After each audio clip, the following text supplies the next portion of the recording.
সকলোকে নমস্কাৰ জনাই আজি ভিডিঅ'টো আৰম্ভ কৰি আছোঁ। আজি আমি গৈ আছোঁ কাকৈজনা পাৰ্কলৈকে, যাক কোৱা হয় আপোনাৰ গল্ডেন লেংগুৰ বা সোণালী বান্দৰৰ ঘৰ বুলি।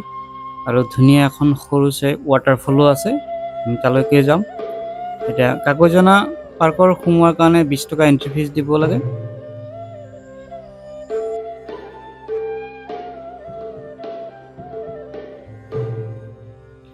মেইন গেটৰ পৰা ৱাটাৰফললৈকে প্ৰায় 1 কিলোমিটাৰমান দূৰ হয়। এই পাৰ্কখন কাকৈজনা পাৰ্কখন বঙাইগাঁও ডিষ্ট্ৰিক্টৰ অভয়াপুৰী আৰু ৰাখালডিবিৰ মাজত অৱস্থিত।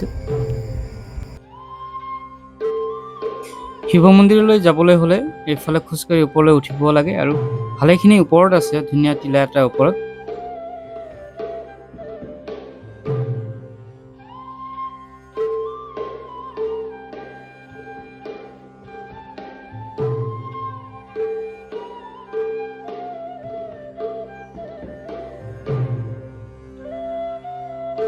ঝৰ্ণালৈ যাবলৈ হ'লে এই মন্দিৰৰ সোঁফালে ৰাস্তাদি খোজকাঢ়ি গৈ থাকিব লাগে প্ৰায় 1 কিলোমিটাৰমান।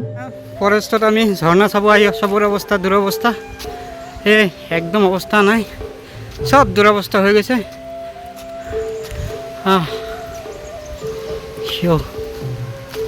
কেনেকুৱা মজা, কি ধুনীয়া প্ৰাকৃতিক পৰিৱেশ। প্ৰায় আধা ঘণ্টামান খোজকাঢ়ি আহি আমি ধুনীয়া সৰু এখন ঝৰ্ণা পাই গ'লোঁ।